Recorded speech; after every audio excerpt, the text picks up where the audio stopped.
we find that they are not on opposite sides at all. We find that they are both on the side of international Jewry, doing the job they were designed to do, namely, confuse and confound the white man's intelligence so that he himself will help the Jew in destroying the white race. In comparing the two, we find that they are strikingly similar, and not opposites. In fact, there are so many similarities in the two programs and in the philosophy of these two creeds that the hand of the same author can easily be detected. That author is the International Jewish Network. They alone wrote both the Creed of Christianity and the Creed of Communism. Both Communism and 116 Christianity preach against materialism. Communism designates those productive and creative forces of our society to which we owe in such large part the benefits of a productive white civilization, as bourgeois. It then lashes out with unparalleled fury at the bourgeois and tells us over and over again that they must be destroyed. Instead of giving credit where credit is due, it slanders and vilifies these constructive and productive elements, namely the bourgeois or the capitalists, as the ultimate in evil. Christianity tells us basically the same thing. It tells us that it will be more difficult for a camel to pass through the eye of a needle than for a rich man to get to heaven. It tells us that we should sell all thou hast and give it to the poor, an insidious piece of advice that, if followed, would make us all a pack of roving bums and beggars. It would most surely cause the breakdown of our society. Christianity further tells us, lay not up treasures on the earth, but lay up treasures in heaven. Throughout, the implication is clear. Don't accumulate unto yourself any of the good things in life. If, through hard work, you've already managed to accumulate some wealth, get rid of it, give it away, give it to the poor, above all, give it to the church, they'll take it, with relish. The net result of this fantastically bad advice, of course, is that it will more easily pass into the hands of the Jews, who do not subscribe to such foolishness. They hope to make fools of us, knowing very well the old saying, a fool and his money are soon parted, is only too true. The other side of the coin is that the leaders of both Christianity and communism themselves are fantastically materialistic. When we look at the Catholic Church on down through the ages, we find that whereas they were extracting the last mite from the poor widow, the Church itself was gathering up and hoarding gold, silver and precious gems in unbelievable quantities. Not only was it taking in and gathering all the gold, silver and precious stones that it could, but it acquired huge amounts of real estate, and the Catholic Church today is undoubtedly the most fantastically wealthy institution on the face of the earth. Even through the Dark Ages, when poverty was widespread, mostly because of Christianity itself, we find these huge and fabulously rich cathedrals, built in the midst of poverty, with gold-encrusted altars and apses and vaults and columns and walls. The leadership of the Church caused to be built huge and great basilicas, cathedrals, abbeys, baptistries, mausoleums, convents, and churches.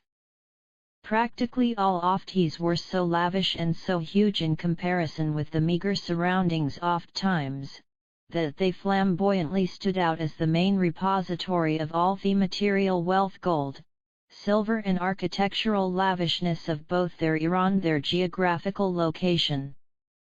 The Church never has bothered to explain why it was so necessary to have such lavish wealth on display to the worshipping faithful, who were told time and again that it was evil to lay up treasures.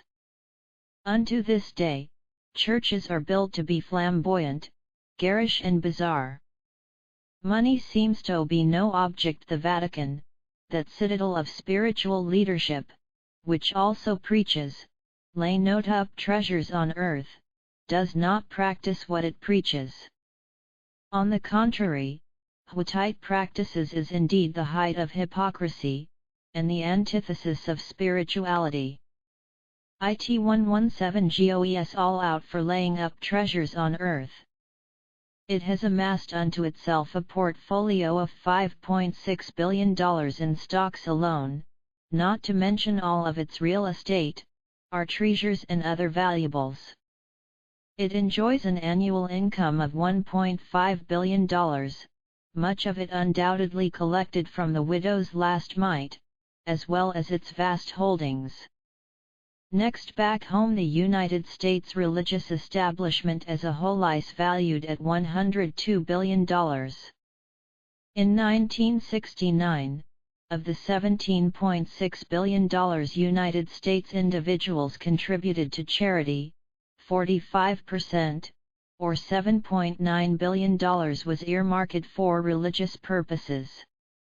Pretty materialistic for a religion that shuns earthly treasures and preaches my kingdom is not of this world. Likewise, the communist bosses in Russia, practically all of which are Jews, have accumulated unto themselves all the riches of the countryside. While the communist slave laborer is toiling away 12 hours a day and then comes home to a dingy, dirty, filthy, crowded little apartment shared with other families, his Jewish bosses have opulent palaces spread all over the countryside. They drive the best of cars, chauffeur-driven, of course, and eat the best of foods. Not only that, but they have the best of planes at their disposal to fly wherever they see fit to govern their slave laborers. These Jewish communist bosses usually also have at their disposal imported clothes and tailors and a galaxy of servants when they need a rest from running their slave empire. They have private villas in the Black Sea or other choice vacation spots at their beck and call. And so it goes in the proletarian workers' paradise. Let us pass on to the next similarity. Both communism and Christianity make extensive use of the weapons of terror, both psychological and real. Undoubtedly the most ghoulish and vicious concept ever contrived by the depraved and collective mind of Jewry is the concept of hell. Can you think of anything more horrible than placing millions of people in confinement in a superheated torture chamber and then burning them forever and ever without even the mitigating mercy of allowing them to die? With this piece of good news, and joyful tidings, Christianity set out to conquer the minds of its superstitious and unreasoning victims. The fact that such a torture chamber was non-existent did not at all detract from the fact that it was a real threat to those who were made to believe that it was real. To a child, for instance, if you tell him that the boogeyman is going to get him, and he innocently believes you, then the threat is just as real as if a boogeyman actually existed. And so it is with hell. To those that have become convinced that it exists, this horrible threat is just as real as if it did exist. However, Christianity did not stop with using psychological terror alone. Those who deviated from the official church line were declared as heretics and forthwith burned at the stake.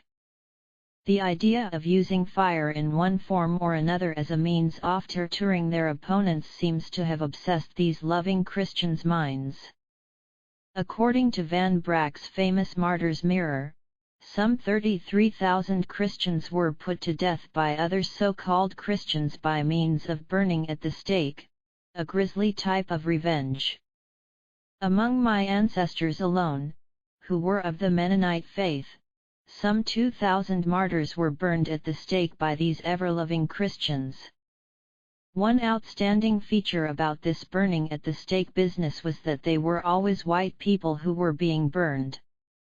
Never 118 have I ever heard of a Jew being burned at the stake for not believing precisely along specified lines of Judaism, even though they did not believe in Christ at all. Burning at the stake wasn't the only means of torture and death used by these love-dispensing Christians who were so eager to spread their message of love during the Inquisition, and other times. all the beastly refinements of torture that the depraved human mind could devise were used to extort confessions and whip the unbelievers or heretics into line.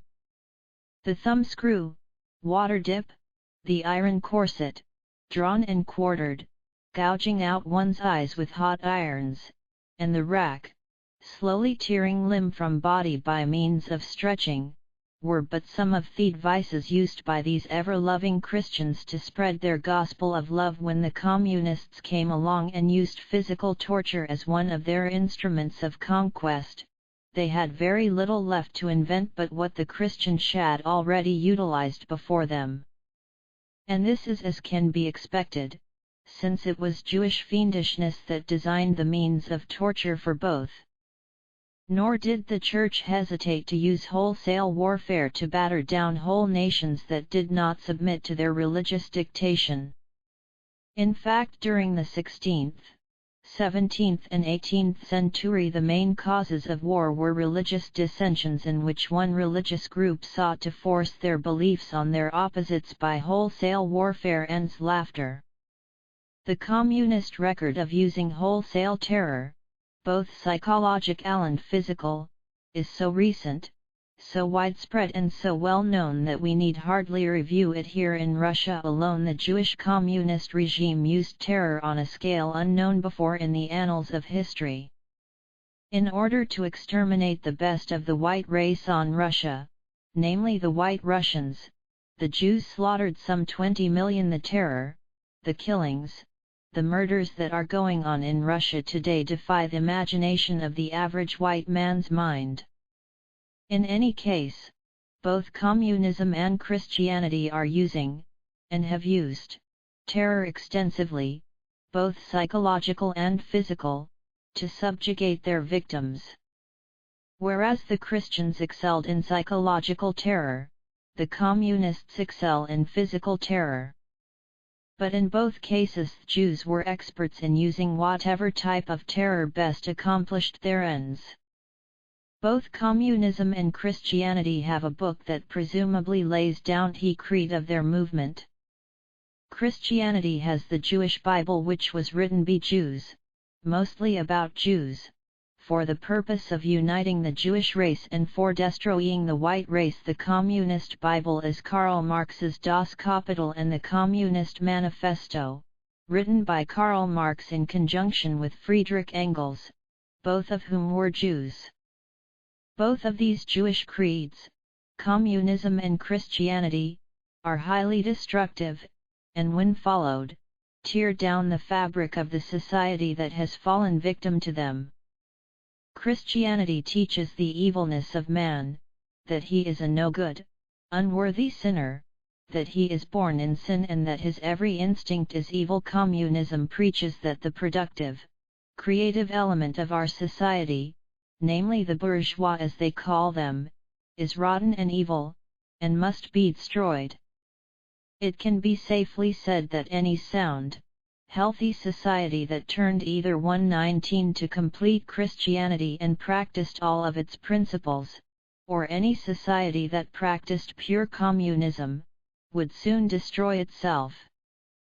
Again, we want to vigorously point out that contrary to what these kosher conservatives are always telling us, communism is by no means the same as socialism or collectivism. The latter are basic constructive elements of any healthy society, but communism is an undisguised Jewish slave labor camp. Since I have gone into this matter in considerable detail in another chapter, we will not take further space to review this idea here. Both communism and Christianity preach the equality of man. Christianity preaches that we are all equal in the eyes of the Lord, whereas the communists preach that we all must become equal in the communist society. The latter argue that the only reason we are not equal is entirely due to environment, and this little quirk of nature they are going to correct. By the time they get through processing us all in an equal environment, they assure us they will have leveled us all down to where we are all equal. This will only be too true, for the white race will be leveled down to where they are all equal to a horde of miserable slaves, whereas every Jew, on the other hand, will be a king. Not only do both communism and Christianity preach the equality of the individual, but they also preach the equality of races, another vicious lie thrown in the face of nature. Both creeds have a very tricky dogma that is rather nebulous and confusing, not to say contradictory, in itself. They both, therefore, have set up a hierarchy that interprets what the correct dogma of day is, and everyone is to toe the line or suffer the consequences of an entrenched power structure. Christianity and communism both have had their schisms. In the case of Christianity, the followers that differed were called heretics, and in the case of communism, those that stray from the official line Erica LL deviationists. In the case of Christianity, the Great Schism, of course, washed during the Reformation when the Protestant segment developed and broke away from the Catholic Church. It then proceeded to split and splinter in 1,000 different directions from there on out, all to the detriment and destruction of the white race. The first great split, of course, was when the Byzantine Empire split from the Roman or Western half. Among the communists there were a number of schisms such as the Mensheviks and the Bolsheviks, and a number of other schisms, before the communists ever came to power. After they did come to power, there were the Stalinist communists and the Trotskyite communists, the latter being vigorously pursued and purged from the ranks. Now we presumably have the Mao wing of the Communist Party, and for a while we had the Tito deviationists, and so on. In any case, the main idea in Christianity and communism is the same. On top of a confusing and impossible dogma sits a tight, powerful hierarchy which dictates and interprets what the line of its followers must be, and terror, death and reprisal the consequences to those who dare to think for themselves. It is not at all surprising that the archenemy of both these Jewish creeds is Adolf Hitler, because he dared to come out with a healthy, natural social structure that embodied those principles that were in harmony with the natural laws, and WITH 120 healthy instincts for the preservation of the white race. We, therefore, find the Jewish press, the communist press, and Christianity, all in chorus, denouncing Adolf Hitler, and telling us what a terrible, terrible man he was. All perpetrate and repeat over and over again the same Jewish lies about Hitler that the Jews themselves have dreamed up and supplied to their toadying stooges. The similarities between these creeds go on and on. Both preach the destruction of the present society. They especially zero in on the destruction and downgrading of the more creative and productive elements of society as a whole. Both denounce and vilify the better elements of established society and rejoice in human failures and weaknesses, thereby claiming to prove the correctness of their communist Christian theory. The Jews, who are the perpetrators of communism, envision the United Nations headquarters to finally rest in Israel, and in particular, in Jerusalem. Christianity too continuously keeps talking about Zion, the New Jerusalem, and looks to Jerusalem as the Holy Land, its origin and spiritual headquarters. Both of these Jewish creeds consistently follow policies which are disastrous to the welfare of the white race. I have already gone into considerably detail about the catastrophic effects of Christianity on the great white Roman civilization. I have also pointed out previously that the Jews in communist Russia killed OFF 20,000 of the best white Russians. However, the programs and policies of both these creeds extend much further than these two major catastrophes of a story, and to point out how disastrous the effects of both Christianity and communism have been upon the fortunes of the white race would require a whole volume in itself. I believe we have scattered throughout this book a mass of such examples that it is hardly necessary to again repeat them here. Another similarity that manifests itself in both of these Jewish creeds is that both have an incurable ability to put forth a profuseness of verbiage that is extremely vague and beclouded with confusion. Not only is the verbiage profuse, but incredibly lacking in substance. This is an old Jewish trick to confuse and confound the minds of their opposition, the latter being deceived into thinking that all this vast collection of words must have some higher meaning beyond their comprehension to further destroy and beat back the opposition. Both creeds have developed to a high state the art of hurling vicious trigger words and hate words at their opponents. The Christians developed such hate trigger words as atheist, heathen, heretic, apostate, blasphemy, pagan, sinner and antichrist. The communists have developed a whole stable of similar trigger words, and some of these are fascist, Nazi, racist, bigot, prejudice, and anti-Semitic. Without anyone really stopping to analyze what each of these words mean and why they should be considered as bad, these words have been developed to a high state of implied evil, so that by just merely calling these names, you need not really debate the issues, but mercilessly strike down your opponents without resorting to any debate or reasoning whatsoever. If the similarities between Christianity and communism seem rather striking, there is a very good reason for their 121 parallel ideology.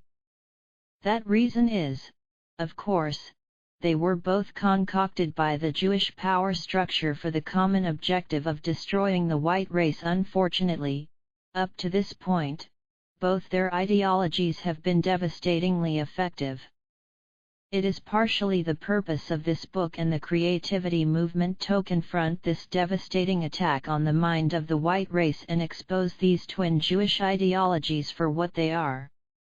Furthermore, I am firmly convinced, and it is my measured conclusion, that the Jews could never have foisted modern communism on a long-suffering humanity, had they not first softened up, unhinged and confused the intellect of the white race with the fallacious snares of Christianity. It is therefore the further objective of creativity to help straighten out the befuddled thinking of the white race to where they then can, and will, expunge both of these twin Jewish scourges from the face of this planet. 122-123 How Jews control both opposing sides, and work both toward fulfilling their agenda. The following article is an excerpt from The White Man's Bible by Ben Klassen. Although the USSR no longer exists as a communist state, this article, which was written before the fall of Russian communism, is very revealing. Russia, Israel, and the United States are not fighting communism. One of the most flagrant and persistent deceptions that has been foisted on the American people since the Russian Revolution of 1917 is that the American government is desperately but valiantly fighting a losing war against communism. After more than 6 decades, most American people still believe this hoax, and remain perpetually confused as to why the United States, rich, powerful, morally superior to communism, is continually losing American Jews' power center of communism. The brutal truth is that the American power establishment, governmental, financial and propaganda-wise, all dominated by Jews, has not been fighting communism. The fact is, communism is Jewish from its very inception. Communism is only one of the many powerful tools being utilized in the Jewish program of taking over the world. Not only has the United States not been fighting communism as most Americans are duped to believe, but on the contrary, the United States has been the chief financier, planner and promoter of communism, not only in Russia, but throughout the world.